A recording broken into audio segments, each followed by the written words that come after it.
শাকসবজি খেতে হবে, প্রচুর পরিমাণে প্রাণীজ প্রোটিন খেতে হবে। আর সব থেকে যেটা ইম্পর্ট্যান্ট হচ্ছে খাওয়ার কিছু ধরন, যেমন লেবু দিয়ে খাওয়াটা শুরু করতে হবে, তাহলে আমাদের আয়রন অ্যাবজর্পশনটা বেটার হবে। অ্যানিমিয়া মুক্ত বাংলা গড়ার লক্ষ্যে রাষ্ট্রীয় বাল্য স্বাস্থ্য কার্যক্রমের আওতায় ও কোচবিহার জেলা স্বাস্থ্য ও পরিবার কল্যাণ সমিতির পরিচালনায় পাইলট প্রজেক্ট হিসেবে কোচবিহার ১ নম্বর ব্লকের ধুমপুর উচ্চ বিদ্যালয়ের ৬ থেকে ১৮ বছর বয়সী ছাত্রছাত্রীদের অ্যানিমিয়া স্ক্রিনিং প্রোগ্রাম শুরু হলো।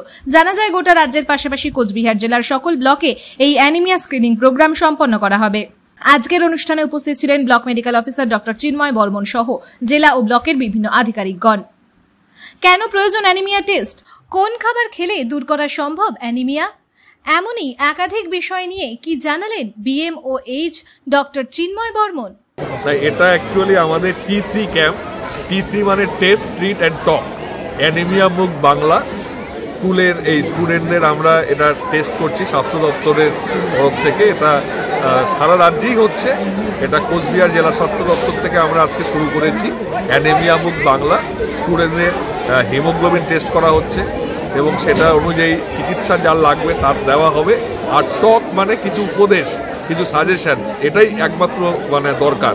কারণ হচ্ছে অ্যানিমিয়া যদি আমরা বহন করে চলি তাহলে ভবিষ্যতে বিকশিত হওয়ার জন্য মা, বিশেষ করে মেয়েদের যারা মা হবে ভবিষ্যতে, তাদের ক্ষেত্রে অনেক সমস্যা। তাই আমরা অ্যানিমিয়াটাকে আমরা প্রতিরোধ করব।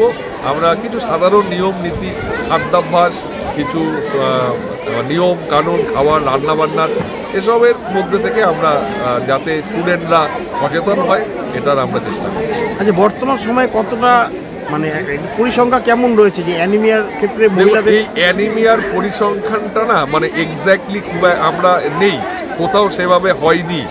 এটাই একটা আমরা চেষ্টা করছি এইভাবে করে আমরা একটা ডাটাবেস তৈরি করার। তবে আমাদের কোচবিহার জেলার নিরিখে যদি ভাবা যায়, কোচবিহার জেলায় কিন্তু একটা মানে রেশিয়াল একটা ইয়েতে আমাদের এখানে হিমোগ্লোবিনের পরিমাণটা কিন্তু ওভারঅল একটু কমই আছে। মানে যারই আমরা টেস্ট করব মোটামুটি আমরা এক্সপেক্টেড লেভেলের হিমোগ্লোবিন আমরা পাই না। এটা একটা বড় দিক। এটা কোন ধরনের খাদ্যাভ্যাসে অ্যানিমিয়া জনিত রোগটা কম দেখা যায়? একদম শাকসবজি খেতে হবে, প্রচুর পরিমাণে প্রাণীজ প্রোটিন খেতে হবে।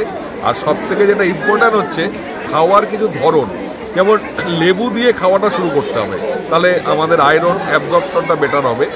আবার কিছু খাওয়ার সঙ্গে সঙ্গে যদি আমরা দুধ জাতীয় কিছু খাই তখন আয়রন অ্যাবজর্পশন আবার কমে যাবে। তাই খাওয়ার এবং দুধ জাতীয় প্রোডাক্ট বা মিষ্টি, দই, এগুলোর সঙ্গে একটু গ্যাপ রাখতে হবে, অ্যাটলিস্ট 2 ঘন্টা। মানে আমরা খাওয়ার পরে দই মিষ্টি যে খেয়ে নিই, এই অভ্যেসটা মানে অ্যানিমিয়া আয়রন অ্যাবজর্পশনের পক্ষে কিন্তু ভালো নয়। বর্তমান খাবারের উপর রাসায়নিক যে প্রভাবটা কতটা আছে? আমরা কিন্তু সব জিনিসের রাসায়নিক প্রভাব দেখি। রাসায়নিক প্রভাব তো এটা একটা আমাদের সত্যি একটা বিপদ। এটা তো অ্যানিমিয়ার থেকেও বড় কথা, বিভিন্ন রকম মানে ক্যান্সার, কার্সিনোজেনেসিসের একটা বড় চান্স থাকে।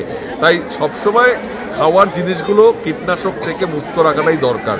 জৈব অর্গানিক মানে প্রোডাক্টটাই হলেই কিন্তু সব থেকে ভালো।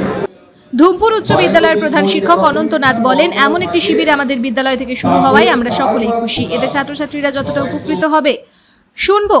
আর কি বললেন তিনি? করার যে অভিযান জেলার থেকে নেওয়া হয়েছে, আমাদের জেলায় থেকেই সেটার উদ্বোধন অনুষ্ঠান স্কুলেই প্রথম শুরু হচ্ছে। এটা আমাদের স্কুলের পক্ষে গর্বের ব্যাপার। জেলার থেকে আমাদের একটা গ্রামের স্কুল, সেই স্কুলটাকে বেছে নিয়েছে জেলার স্বাস্থ্য দপ্তর। এটা আমাদের একটা গর্বের ব্যাপার।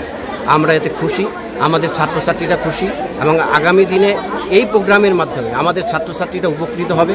স্যারের যে মূল্যবান বক্তব্য, যে অ্যানিমিয়া কেন হয় বা কি কি খাবার খেলে অ্যানিমিয়া দূর করা সম্ভব এবং অ্যানিমিয়া দূর কেন করতে হবে, সুস্থ একজন মানুষ, সুস্থ একজন ছাত্র এবং আগামী দিনে একজন বলিষ্ঠ নাগরিক হতে গেলে যে অ্যানিমিয়া দূর করে একজন মানে সাবলীল মানে যথার্থ মানে যতটুকু হিমোগ্লোবিন প্রয়োজন, সেই হিমোগ্লোবিন সম্পন্ন সঠিক হিমোগ্লোবিন সম্পন্ন মানুষ হয়ে আগামী দিনে মা, আগামী দিনে বাবা এবং হয়ে একটা বলিষ্ঠ মানুষ হয়ে দেশ, সমাজ এবং জাতিকে এগিয়ে নিয়ে যাবে। এই যে পদক্ষেপ, এই পদক্ষেপটা আমাদের স্কুল থেকে শুরু হলো। আমাদের এলাকা ছাত্রছাত্রীরা যেমন উপকৃত হবে, সঙ্গে সঙ্গে আমরাও উপকৃত হব, আমরাও ওনাদের দ্বারা অনুপ্রাণিত হলাম। আর এটুকুই এটা কি এক দিবসীয় শিবির ছিল? হ্যাঁ, এক দিবসীয় শিবির ছিল। আপনার নাম? আমার নাম অনন্ত কুমার, হেডমাস্টার। কোচবিহার থেকে শিবাজি সিংহ রায়ের সাথে গৌরীশঙ্কর গুহর রিপোর্ট, ABN 24/7।